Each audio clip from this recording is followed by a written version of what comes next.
Hi friends, ಎಲ್ರಿಗೂ ಮಲ್ಲಿಗೆ ಮಠ ಚಾನಲ್ಗೆ ಸ್ವಾಗತ. ಇವತ್ತು ನಾನು ಅಕ್ಕಿ ಪಾಯಸ ಹೇಗೆ ಮಾಡೋದು ಅಂತ ತೋರಿಸ್ಕೊಡ್ತಿದ್ದೇನೆ. ಹಬ್ಬಗಳು ಹತ್ರ ಬರ್ತಾ ಇದೆ. ಹಬ್ಬಕ್ಕೆ ಈ ಅಕ್ಕಿ ಪಾಯಸವನ್ನು ಒಮ್ಮೆ ಮಾಡಿ.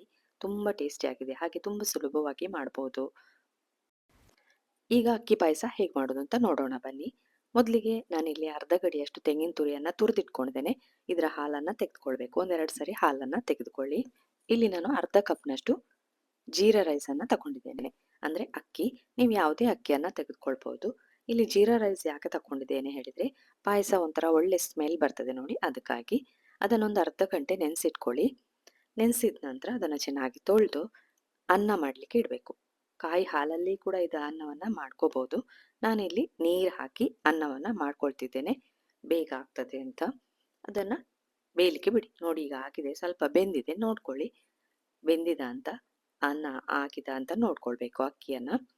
ಆಗಿಲ್ಲ, ಈಗ ಇನ್ನೂ ಸ್ವಲ್ಪ ಬೇಯಬೇಕಿದು. ಒಳ್ಳೆ ಬೆಂದರೆ ಚೆನ್ನಾಗಿ ಆಗ್ತದೆ. ನೀವು ಪಾಯಸ ಮಾಡೋದು ನೋಡಿ, ಅದಕ್ಕಾಗಿ ಅಕ್ಕಿಯನ್ನು ಇನ್ನೂ ಬೇಯಲಿಕ್ಕೆ ಬಿಟ್ಟಿದ್ದೇನೆ. ಹಾಗೆ ಇಲ್ಲಿ ನೋಡಿ ತೆಂಗಿನ ಹಾಲನ್ನು ತೆಗೆದಿಟ್ಕೊಂಡಿದ್ದೇನೆ. ಈಗ ಒಳ್ಳೆ ಬೆಂದಿದೆ ನೋಡಿ. ಇದಕ್ಕೀಗ ಕಾಯಿ ಹಾಲನ್ನು ಕೂಡ ಹಾಕಿ ಇನ್ನೂ ಬೇಯಿಸ್ಕೊಳ್ತೇನೆ. ಇನ್ನೂ ಮೆತ್ತಗೆ ಆಗಬೇಕು, ಅಲ್ಲಿವರೆಗೆ ಬೇಯಬೇಕಿದು. ಅಕ್ಕಿ ಪಾಯಸನ ನೀವು ಸುಲಭವಾಗಿ ಮಾಡ್ಕೋಬೋದು. ಅಂದರೆ ಅಕ್ಕಿ ಹೇಗೋ ಮನೆಯಲ್ಲಿ ಇದ್ದಿರ್ತದೆ ನೋಡಿ, ದೇವರಿಗೆ ನೈವೇದ್ಯ ಮಾಡಲಿಕ್ಕೆ ಸ್ವೀಟ್ ಬೇಕಂದ್ರೂ ಕೂಡ ಇದನ್ನು ಮಾಡ್ಬೋದು. ಹಬ್ಬಕ್ಕೂ ಕೂಡ ಬೇಗ ಆಗ್ತದೆ ಇದು. ಈ ಅಕ್ಕಿ ಪಾಯಸವನ್ನು ಒಮ್ಮೆ ಟ್ರೈ ಮಾಡಿ, ನಿಮಗೆ ಖಂಡಿತವಾಗ್ಲೂ ಇಷ್ಟ ಆಗ್ತದೆ. ಈಗ ನೋಡಿ ಬೆಂದಿದೆ. ಈಗ ನಾನಿಲ್ಲಿ ಬೆಲ್ಲವನ್ನು ಸೇರಿಸ್ಕೊಳ್ತಿದ್ದೇನೆ. ಅರ್ಧ ಕಪ್ ಅಕ್ಕಿ ಹಾಕ್ಕೊಂಡಿದ್ದೇನೆ, 1 ಕಪ್ನಷ್ಟು ಬೆಲ್ಲ ಹಾಕ್ಕೊಂಡಿದ್ದೇನೆ. ಸ್ವಲ್ಪ ಸ್ವೀಟ್ ಜಾಸ್ತಿ ಬೇಕಿರುವವರು ಅರ್ಧ ಕಪ್ನಷ್ಟು ಜಾಸ್ತಿ ಬೆಲ್ಲವನ್ನು ಸೇರಿಸ್ಕೊಳ್ಳಿ. ನೋಡಿ, ಕಲರ್ ಎಲ್ಲ ಚೇಂಜ್ ಆಗಿದೆ. ಈಗ ಏಲಕ್ಕಿಯನ್ನು ಕುಟ್ಟಿ ಪುಡಿ ಮಾಡಿ ಇಟ್ಕೊಂಡಿದ್ದೇನೆ, ಅದನ್ನು ಕೂಡ ಇದಕ್ಕೆ ಹಾಕ್ತಾ ಇದ್ದೇನೆ. ಒಳ್ಳೆ ಗಮ್ ಅಂತ ಹೇಳ್ತಾ ಇದೆ.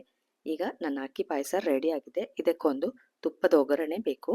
ಅದಕ್ಕೆ ನೋಡಿ, ಇಲ್ಲಿ ತುಪ್ಪದಲ್ಲಿ ಗೋಡಂಬಿ, ದ್ರಾಕ್ಷಿ ಎಲ್ಲ ಫ್ರೈ ಮಾಡಿ ಮಿಕ್ಸ್ ಮಾಡಿ ಇದನ್ನು ಬಿಸಿ ಬಿಸಿಯಾಗಿ ಸರ್ವ್ ಮಾಡಿ.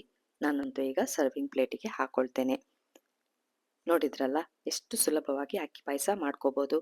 ಈ ಸಾರಿ ದೀಪಾವಳಿಗೆ ಅಥವಾ ಹಬ್ಬಕ್ಕೆ ನೀವು ಈ ಅಕ್ಕಿ ಪಾಯಸವನ್ನು ಒಮ್ಮೆ ಟ್ರೈ ಮಾಡಿ.